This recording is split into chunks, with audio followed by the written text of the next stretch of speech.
शैशवावस्था, बाल्यावस्था तथा किशोरावस्था में संवेगात्मक विकास के बारे में विवेचना कीजिए। यह प्रश्न आपके एग्ज़ाम में 15 अंकों का पूछा जाता है, जो एक बहुत ही महत्वपूर्ण प्रश्न है। आपका विषय है अधिगम एवं विकास का मनोविज्ञान, जो BEd first year paper second है। संवेगात्मक विकास को जानने से पहले हम जानेंगे संवेग क्या है, संवेग का अर्थ, जिससे आप संवेगात्मक विकास को आसानी से समझ सकेंगे। संवेग को अंग्रेज़ी भाषा में इमोशन कहते हैं। इमोशन शब्द की उत्पत्ति लैटिन भाषा के इमोवरी शब्द से हुई है, जिसका अर्थ होता है उत्तेजित करना। इस विश्लेषण के अनुसार व्यक्ति की उत्तेजित अवस्था को संवेग कहा जाता है। शैशवावस्था में संवेगात्मक विकास मनुष्य के जीवन में संवेगों का अपना एक महत्वपूर्ण स्थान माना जाता है। मनोवैज्ञानिकों का कथन है कि सभी संवेग जन्मजात नहीं होते, यह धीरे धीरे विकसित होते हैं। शुरुआत में शिशु की संवेगात्मक प्रक्रियाएं सामान्य उत्तेजना मात्र होती हैं। धीरे धीरे उसमें भय, क्रोध व हर्ष आदि संवेगों का उदय होने लगता है। शैशवावस्था में शिशु के संवेगात्मक विकास के संबंध में कुछ बातें निम्न हैं। कहने का अर्थ ये है, मनोवैज्ञानिक के अनुसार संवेग जो होते हैं वह जन्मजात नहीं होते। बच्चा जन्म लेने के बाद ही उसमें संवेगों का विकास होता है और उसकी उम्र बढ़ते बढ़ते उसमें भय, क्रोध व हर्ष जैसे संवेगों का उदय या विकास या जन्म होने लगता है। नंबर 1, शिशु जन्म के समय से ही किसी न किसी प्रकार से अपने संवेगात्मक व्यवहार की अभिव्यक्ति करता है। शिशु का रोना, चिल्लाना तथा हाथ पैर पटकना अथवा हंसना, खिलखिलाना आदि शिशु के संवेगात्मक व्यवहार को परिलक्षित करते हैं। यानी शिशु का जब जन्म होता है उस समय वह किसी न किसी प्रकार से अपने संवेगों को प्रकट करने का प्रयास करता है। जैसे कि शिशु अपना संवेग रोकर, चिल्लाकर और हाथ पैर पटककर और हंसकर आदि क्रियाओं द्वारा शिशु अपना संवेग प्रकट करता है। क्योंकि शिशु बोल नहीं पाता, इसलिए शारीरिक अंगों और क्रियाओं द्वारा अपने संवेगों को रखता है। नंबर 2, शिशु का संवेगात्मक व्यवहार अत्यधिक स्थिर होता है। इच्छा पूर्ति में तनिक भी व्यवधान उत्पन्न होने पर उसमें संवेगात्मक उत्तेजना होती है। यानी जो छोटे बालक शिशु होते हैं उनके संवेग स्थिर होते हैं और उनकी इच्छाओं की पूर्ति में थोड़ा सा भी लेट या समस्या होती है तो शिशु में संवेग उत्तेजित हो जाता है और बालक रोकर, चिल्लाकर और हंसकर आदि क्रियाओं द्वारा अपने संवेग को प्रकट करता है तथा इच्छा पूर्ति होते ही उसकी उत्तेजना समाप्त हो जाती है और रोता हुआ शिशु खिलौने, दूध अथवा मिठाई आदि पाते ही परिजनों के आने पर रोना बंद करके हंसना प्रारंभ कर देता है। आयु बढ़ने के साथ साथ शिशु के संवेगात्मक व्यवहार में धीरे धीरे स्थिरता आने लगती है, अर्थात जैसे जैसे बालक बड़ा होता जाता है तो उसके संवेगों में स्थिरता यानी कमी आने लगती है और उसके संवेग समाप्त होने लगते हैं। नंबर 3, शिशु की संवेगात्मक अभिव्यक्ति की मात्रा व दिशा धीरे धीरे परिवर्तित होती जाती है।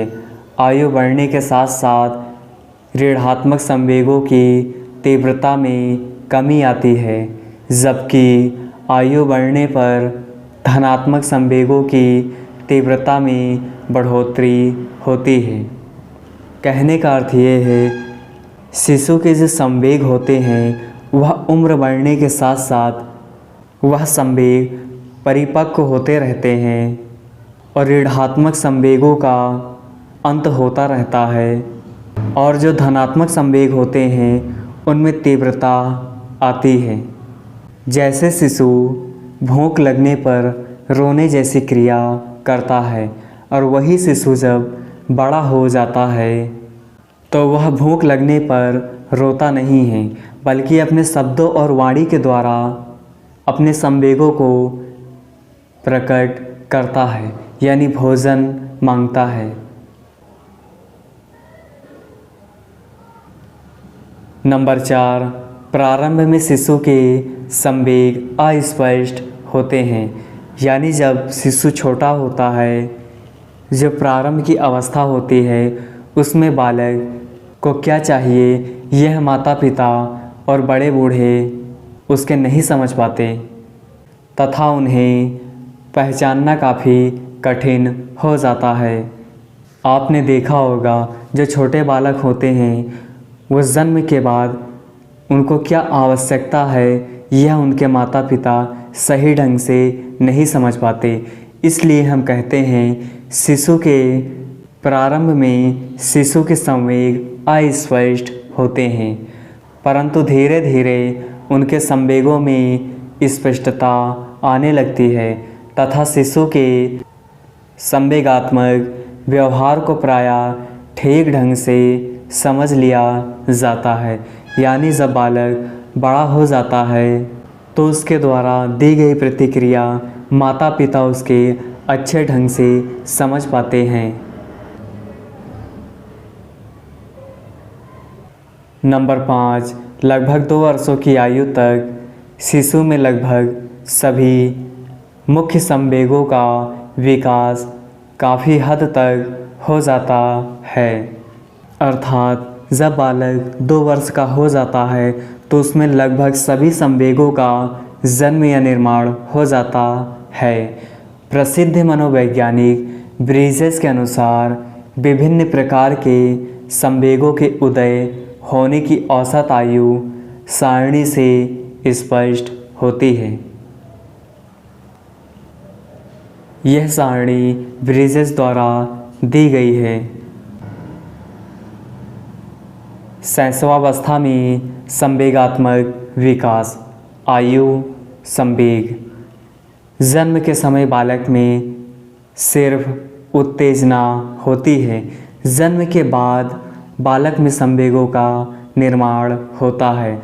जब बालक 3 माह का हो जाता है तो उसमें आनंद और कष्ट जैसे संवेगों का जन्म होता है और बालक 6 माह का होते होते उसमें आनंद, कष्ट, क्रोध, घृणा, भय आदि संवेगों का जन्म हो जाता है और बालक 12 माह का होते होते उसमें आनंद, कष्ट, घृणा, भय, स्नेह, उल्लास आदि संवेगों का निर्माण हो जाता है और 13 से 2 वर्ष की आयु में बालक में आनंद, कष्ट, क्रोध, घृणा, भय, स्नेह, उल्लास, ईर्ष्या आदि सभी संवेगों का निर्माण हो जाता है। यह सारणी आपके लिए बहुत ही इम्पॉर्टेंट है। अगर इस सारणी को आप अपने एग्ज़ाम कॉपी में बनाते हैं तो आपको अच्छे अंक मिलना तय है। इसलिए आप इस सारणी का स्क्रीनशॉट ले लीजिए।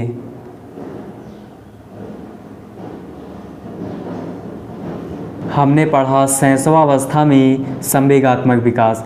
अब हम जानेंगे बाल्यावस्था में संवेगात्मक विकास। संवेगात्मक विकास की दृष्टि से बाल्यावस्था को एक अनोखी अवस्था स्वीकार किया जाता है, यानी बाल्यावस्था को एक अनोखी अवस्था कहा जाता है। बाल्यावस्था में संवेगों की अभिव्यक्ति में सामाजिकता का भाव आने लगता है। इस अवस्था में संवेगों की उग्रता में कमी आने लगती है। बाल्यावस्था में बालक बालिकाओं में होने वाले संवेगात्मक परिवर्तनों की कुछ प्रमुख विशेषताएं निम्न हैं। कहने का तात्पर्य है बाल्यावस्था को एक अनोखी अवस्था के नाम से जाना जाता है। इस अवस्था में बालक में सामाजिकता का भाव आने लगता है, यानी बालक जो समाज के नियम और समाज द्वारा बनाए गए जो अनुशासन होते हैं उनको बालक इस अवस्था में समझने लगता है, और इस अवस्था में संवेगों की उग्रता में कमी आती है, यानी इस अवस्था में बालक संवेगों को नहीं प्रकट करता। इस अवस्था में बालक संवेगों को बहुत ही कम प्रकट करता है। एग्जाम्पल के तौर पर इस अवस्था में बालक किसी वस्तु को पाने के लिए रोता नहीं है, बल्कि अपने शब्दों और वाणी के द्वारा उसे क्या चाहिए यह प्रकट करता है।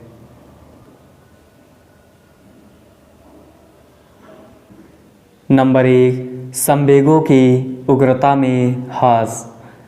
बाल्यावस्था में संवेगों की उग्रता में कुछ कमी आ जाती है। यह शैशवावस्था की भांति उम्र रूप से अभिव्यक्त नहीं होते। सामाजिकरण के प्रारंभ होने के फलस्वरूप बालक संवेगों का दमन करने का प्रयास करता है, यानी अपने संवेगों को खत्म करने का प्रयास करता है। माता पिता, अध्यापक तथा अन्य बड़े व्यक्तियों के समकक्ष वह ऐसे संवेगों को प्रकट नहीं करता जिन्हें अवांछनीय समझा जाता है, यानी इस अवस्था में आने पर बालक अपने बड़े माता पिता, अध्यापक, परिजनों के सामने उन संवेगों को प्रकट नहीं करता जिसे हम निगेटिव संवेग मानते हैं, जैसे कि भूख लगने पर भोजन ना मांगना, बल्कि संवेग द्वारा यह दर्शाना कि हमें भूख लगी है, रोकर, चिल्लाकर या अन्य क्रियाओं द्वारा। तो इस अवस्था में बालक इन संवेगों का पतन कर देता है और अपने शब्दों के द्वारा अपनी ज़रूरत की वस्तुओं की मांग करता है।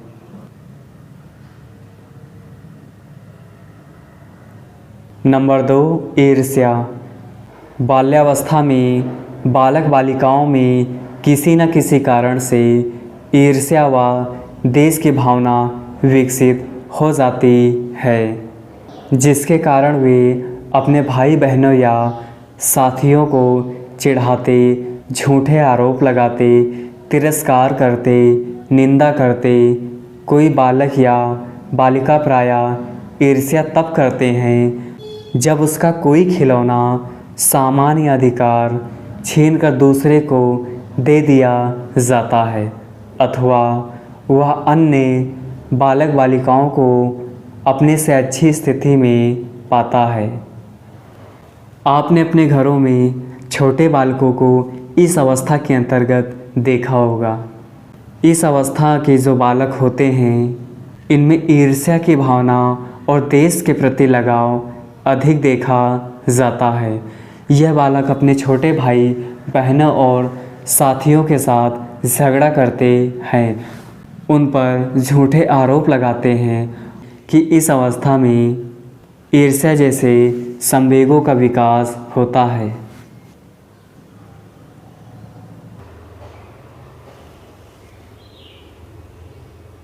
नंबर 3, भय। बाल्यावस्था में बालक में भय का संवेग होता है, परंतु यह भय शैशवावस्था के भय से कुछ भिन्न होता है। इस अवस्था में भय का संबंध प्रायः भावी कार्यों में असफलता पाने की आशंका से होता है। बाल्यावस्था में बालक के अंदर परीक्षा में अच्छे अंक प्राप्त न करने का भय, गृह कार्य न करने पर स्कूल में दंड मिलने का भय तथा कक्षा में अध्यापक को प्रश्नों का उत्तर न दे पाने के कारण अध्यापक द्वारा डांटने का भय होता है। जब हम इस अवस्था में होते हैं तो यह भय हमें देखने को मिलता है। नंबर 4, निराशा। बाल्यावस्था में बालक बालिकाएं निराशा की भावना से पीड़ित होते हैं। परिवार, समाज तथा विद्यालय के द्वारा बनाए गए अनुशासन संबंधित नियम बालकों की इच्छा पूर्ति में बाधक होते हैं। अपनी इच्छाओं को पूरी न कर पाने के कारण बालकों में निराशा के भाव उत्पन्न होते हैं। निराशा के भाव को बालक बालिकाएं तरह तरह से अभिव्यक्त करते हैं। इस अवस्था के बालक जो होते हैं यह समाज, परिवार, विद्यालय और अन्य परिजनों के द्वारा बनाए गए जो सामाजिक या गैर सामाजिक नियम होते हैं, तो इन नियमों में इस अवस्था के बालक नहीं रहना चाहते हैं, क्योंकि इन नियमों में रहकर इन बालकों की इच्छा पूर्ति में बाधा उत्पन्न होती है। इस अवस्था में बालक की जो इच्छाएं होती है इस नियम में बंध कर यह पूरी नहीं कर सकते, इसलिए बालक निराश हो जाता है या उसमें निराशा के भाव उत्पन्न होने लगते हैं। जैसे परिवार द्वारा बालक को अनुशासन में रखा जाता है, जिससे बालक अपने अनुसार खेल कूद नहीं पाता, और समाज द्वारा जो नियम बनाए जाते हैं इनमें बड़ों का आदर करना इन बालक की इच्छा पूर्ति में बाधक होती है। और विद्यालय के जो अनुशासन संबंधित नियम हैं, जैसे गृह कार्य करना, अध्यापक द्वारा दिए गए प्रश्नों को याद करना और उन्हें सुनाना और न सुना पाने पर दंडित होना और रोज़ विद्यालय जाना, इन सभी अनुशासन संबंधित नियमों से बालक परेशान रहता है।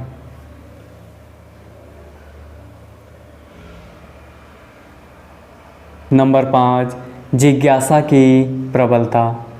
बाल्यावस्था में बालक बालिकाओं में जिज्ञासा प्रवृत्ति अत्यंत प्रबल होती है, यानी इस अवस्था के बालक अधिक जिज्ञासु होते हैं। वह जिन वस्तुओं के संपर्क में आता है अथवा जिन वस्तुओं को देखता है उनके संबंधों में क्या, क्यों तथा कैसे से संबंधित विभिन्न प्रकार के प्रश्न पूछकर उनकी कार्य प्रणाली का ज्ञान व बोध प्राप्त करना चाहते हैं। इस अवस्था के जो बालक होते हैं ये जिज्ञासु प्रवृत्ति के होते हैं। इस अवस्था के जो बालक हैं किसी नई या अनोखी वस्तुओं को देखते हैं तो उनके बारे में ये पूरा जानने का प्रयास करते हैं, और इसे जानने के लिए अपने माता पिता, परिवार के परिजनों, समाज या अध्यापक द्वारा प्रश्न पूछकर उस वस्तु के बारे में जानने का प्रयास करते हैं।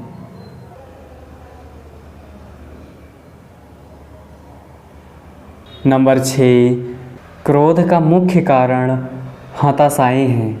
हताशाएं का मतलब होता है हताश होना।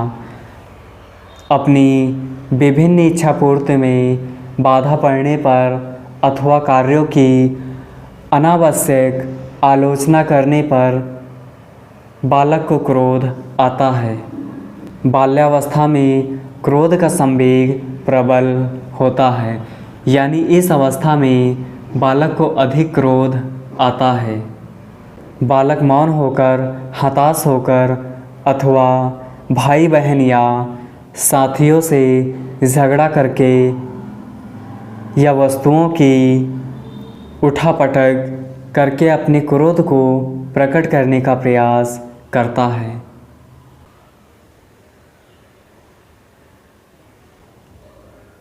नंबर 7, प्रफुल्लता या प्रसन्नता।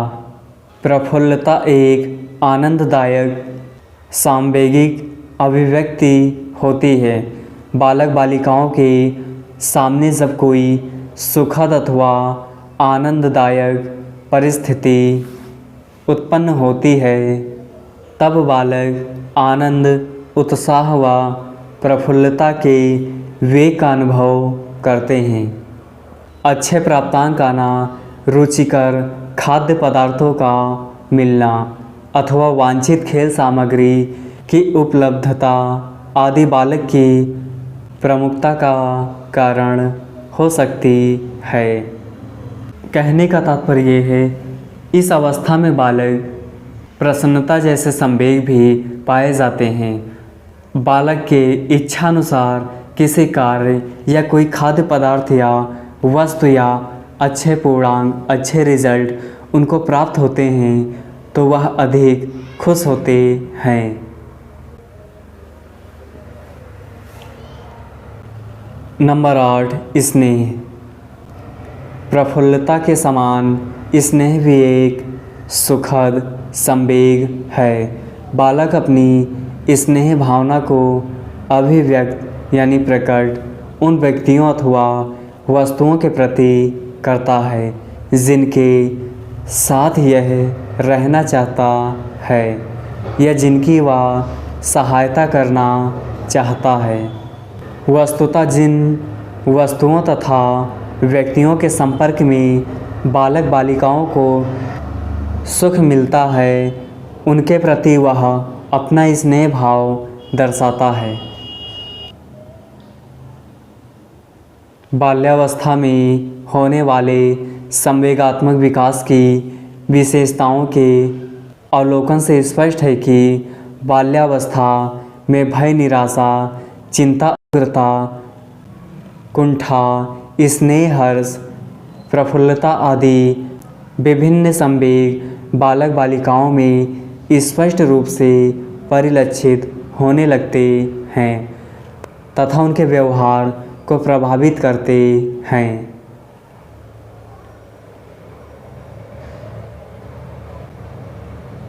हमने पढ़ा शैशवावस्था, बाल्यावस्था में संवेगात्मक विकास।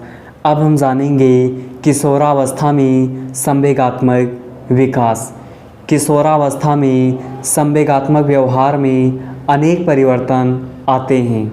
वास्तव में किशोरावस्था का आगमन व्यक्ति के संवेगात्मक व्यवहार में होने वाले तीव्र परिवर्तनों से परिलक्षित या प्रदर्शित होते हैं। किशोरावस्था में होने वाले संवेगात्मक विकास की कुछ प्रमुख विशेषताएं निम्न हैं। नंबर 1, भाव प्रधान जीवन। किशोरावस्था में किशोर किशोरियों का जीवन अत्यधिक भाव प्रधान होता है। किशोर किशोरियों में औषधि, प्रेम, क्रोध, सहानुभूति, सहयोग आदि का भाव प्रवृत्तियाँ अधिक प्रबल होती हैं।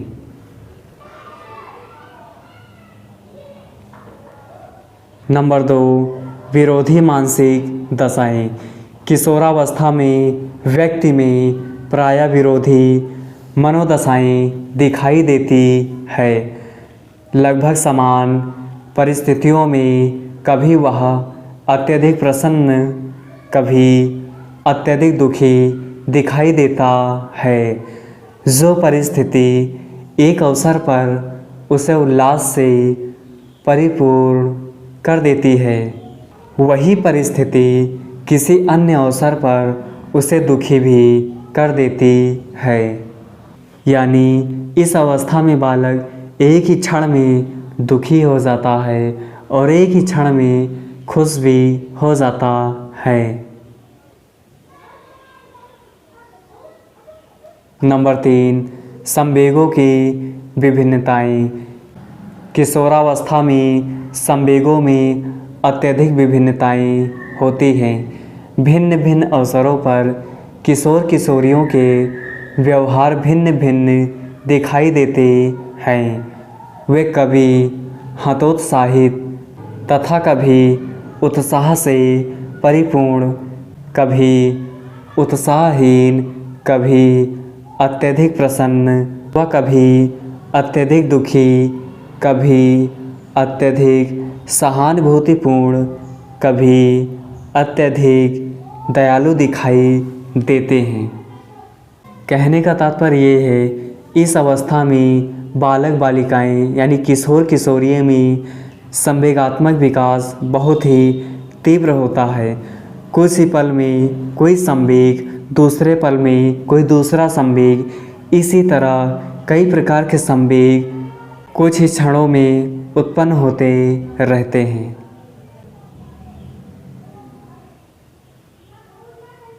नंबर 4, काम भावना। किशोरावस्था में किशोर किशोरियों में काम भावना व्यवहार के केंद्रीय तत्व के रूप में कार्य करती है। काम भावना की तीव्रता के कारण किशोर किशोरियों में प्रेम संवेग बढ़ जाते हैं। स्वप्रेम, समलिंगी प्रेम तथा विषमलिंगी प्रेम के रूप में किशोर किशोरियाँ अपनी काम प्रवृत्ति की संवेगात्मक अभिव्यक्ति करते हैं।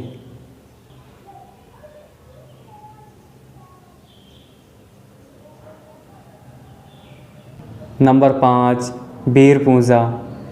किशोरावस्था में वीर पूजा की भावना विकसित हो जाती है।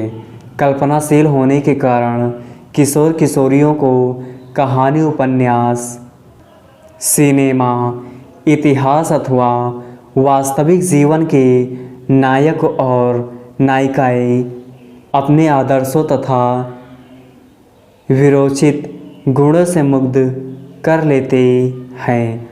अपने आदर्शों तथा रुचियों के अनुरूप किशोर किशोरियाँ कुछ वीर वीरांगनाओं का चयन कर लेते हैं तथा उनके कार्य व आदर्शों का अनुकरण करने का प्रयास करते हैं। अर्थात एग्ज़ाम्पल के तौर पे इस उम्र के जो बालक होते हैं या कोई फिल्म या कोई मूवी देख लेने पर उस हीरो की एक्टिंग करने लगते हैं। यानी इस उम्र के बालक उस एक्टर से प्रभावित हो जाते हैं और उनके कार्य और आदर्शों का अनुकरण करने का प्रयास करते हैं। यानी हीरो के द्वारा की गई प्रक्रियाओं को दोहराने का प्रयास करता है। इस उम्र के बालक कल्पनाशील हो जाते हैं, यानी जो प्रत्यक्ष नहीं होता है उसके बारे में भी वह सोच समझ और विचार कर सकते हैं।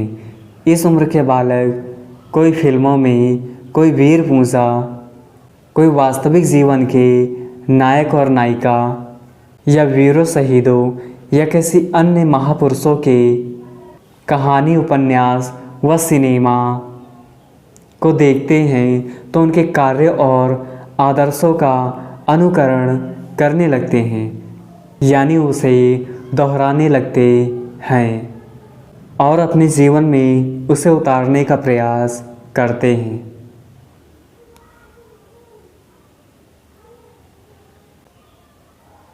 नंबर 6, स्वाभिमान की भावना। किशोरावस्था में स्वाभिमान की भावना अत्यंत प्रबल होती है। किशोर किशोरियाँ अपने आत्मगौरव, स्वाभिमान तथा सम्मान पर किसी प्रकार का आघात सहन करना नहीं चाहते। स्वाभिमान पर चोट लगने पर कभी कभी किशोर किशोरी घर से पलायन कर जाते हैं। पलायन यानी भाग जाते हैं अथवा आत्मसम्मान की बात सोचने लगते हैं अथवा विद्रोह कर देते हैं। यानी इस उम्र के जो बालक होते हैं इनको अपना आत्मसम्मान अधिक प्रिय होता है।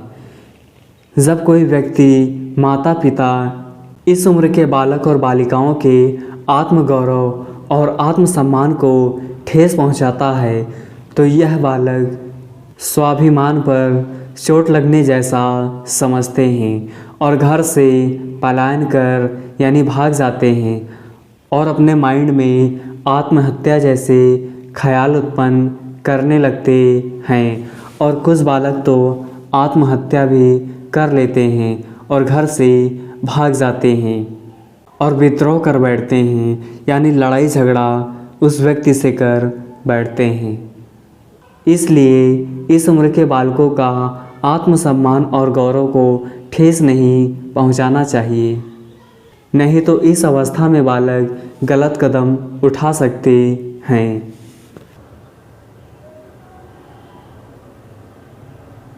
नंबर 7, अपराध प्रवृत्ति। किशोर को ना तो बालक समझा जाता है और ना ही प्रौढ़ समझा जाता है, जिसके कारण उसे संवेगात्मक व्यवहार में कठिनाई का सामना करना पड़ता है।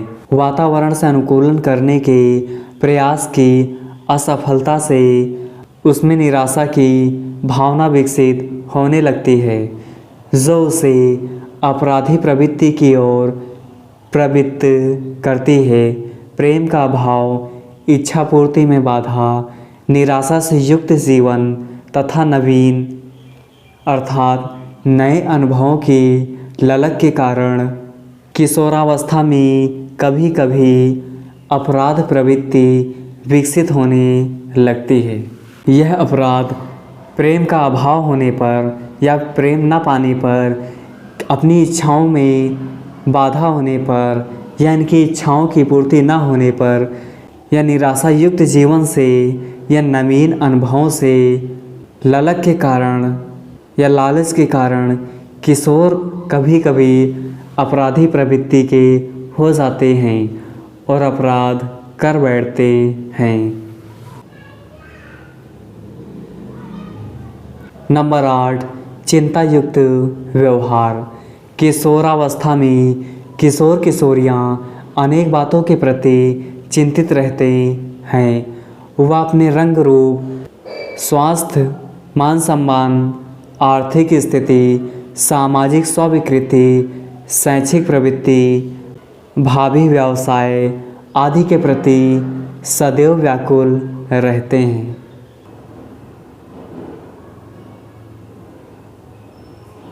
नंबर 9, स्वतंत्रता की भावना।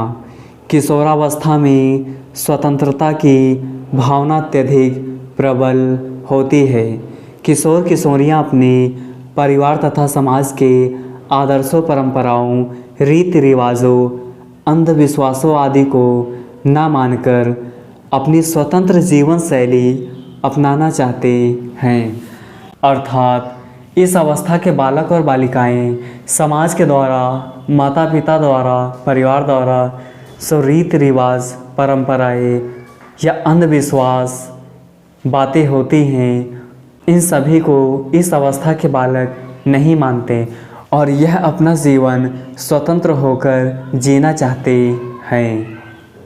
वे तर्क वितर्क करके प्रचलित रीति रिवाजों तथा सामाजिक आदर्शों के कारण अथवा उनकी उपयुक्तता को जानना चाहते हैं। यदि उनके क्रियाकलापों पर प्रतिबंध लगाए जाते हैं तब किशोर किशोरी इन्हें सरलता से स्वीकार नहीं करते, बल्कि विद्रोह करने का प्रयास करते हैं। अतः किशोरावस्था में होने वाले संवेगात्मक विकास का अवलोकन करने से स्पष्ट हो जाता है कि किशोर किशोरियों में क्रियाशीलता तथा स्वतंत्रता की प्रवृत्ति अधिक होती है, जिसके परिणाम स्वरूप इस अवस्था में संवेग प्रायः कुछ अधिक उम्र तथा स्थायी होते हैं। आपकी वीडियो यहीं पर समाप्त होती है। यह वीडियो कैसी लगी कमेंट में ज़रूर बताएं और इस वीडियो को लाइक करें और अपने दोस्तों के पास शेयर करें।